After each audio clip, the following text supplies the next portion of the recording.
bit of a surreal feeling for me in that I've been to art gallery openings before here as a guest, but I never would have thought that I'd be hanging on a wall with some elite artists. And so to Eva, thank you for your support and encouragement and everything you do for this show and for the artists in general. And Jim, thanks for painting the walls and all this stuff. And I do want to especially thank the artists that we collaborated with here. You know, it's one thing to find an artist that might want to do something like this, but to find artists that are so well accomplished, as Bill Rose and Dan Vanderhoof, to get them to collaborate on a project like this and to let us taste stuff on their art. Pretty interesting. And then, of course, as we started to collaborate on that, we tried to figure out how to do it. Now, that was an issue, because you have sort of a crabby poet, and, you know, the artists, they're really nice guys, but they are artists. And trying to figure out how to get that done was real interesting. And so we had a lot of help. Ross Wietrick did a lot of art direction and put a lot of blood, sweat, and tears in this.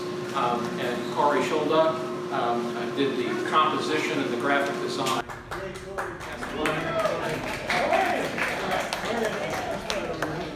There he is. I'm filming. Always filming. So again, I want to thank our collaborators and our friends and for all the support. And of course, my family, my sisters and my niece came from Chicago, and so thank you for doing that. We appreciate you being here. And to my children and grandchildren, and of course to my wife Joan, my girlfriend, for a bit. There really is no poetry in life without Joan, so I appreciate that. So speaking of poetry, I'm just going to read a couple of quick ones for you. And I'm going to keep with the, since my grandchildren are here, I'll stay off of the R-rated ones. The first one I'm going to read is called Do You? And Do You, I wrote during the early stages of the pandemic when we sort of thought it was only going to be a few weeks.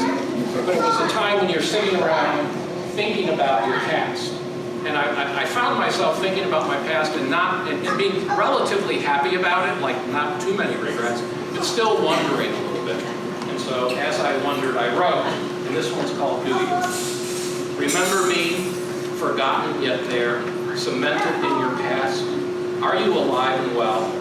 Do you remember that song, our song, precious and few? I remember you, and our moments, quiet and blue like the sky. Did you find love? Did you find your way home? Do you remember? Let's do you.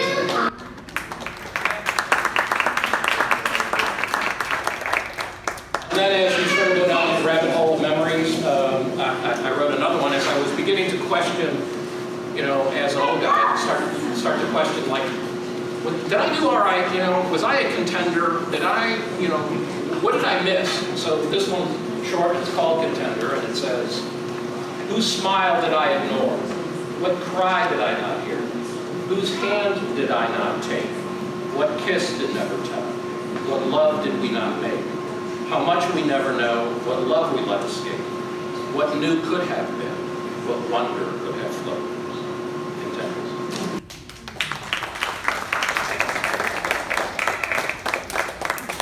Another little quick one, and it's called Peccadillo. I love the word peccadillo.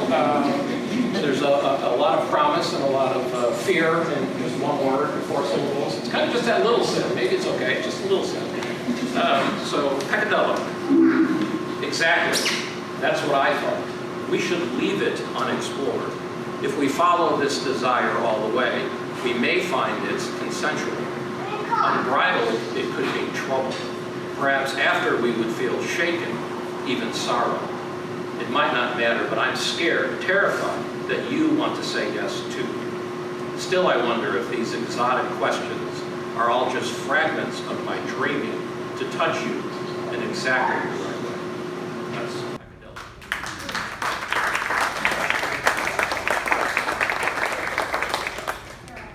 One more here. This one is called First Time. Doors open. She enters, captures me like a riptide. I can't escape. Rescue is what I need. Bronze was the first word that came to mind, though breathless, I could not speak. The second word I can't put down for fear of arrest. Singed, I edged closer. She's right there. I can smell her, see her glisten. As if to invent possibilities, she speaks first, whispers one word, follow. I take her hand and follow. We both know this is headed for unexplored pleasure. Days ago. 20 minutes later, I already know I'll never forget her.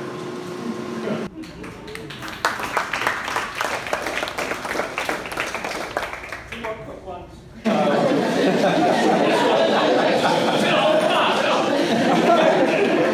This one's called It Is. And I think it's appropriate, especially standing here before you, because while many of you are going to think it's about you, it's really about me. So it is. You probably think this poem is about you. Yes, you're always the center of attention, my attention. Do you ever think to just keep it to yourself? You don't always need to win, you know. Yet here you are, calling attention like it's your best friend, because it is. I see you looking in the mirror and you're worried, reflecting. Don't you? Don't you?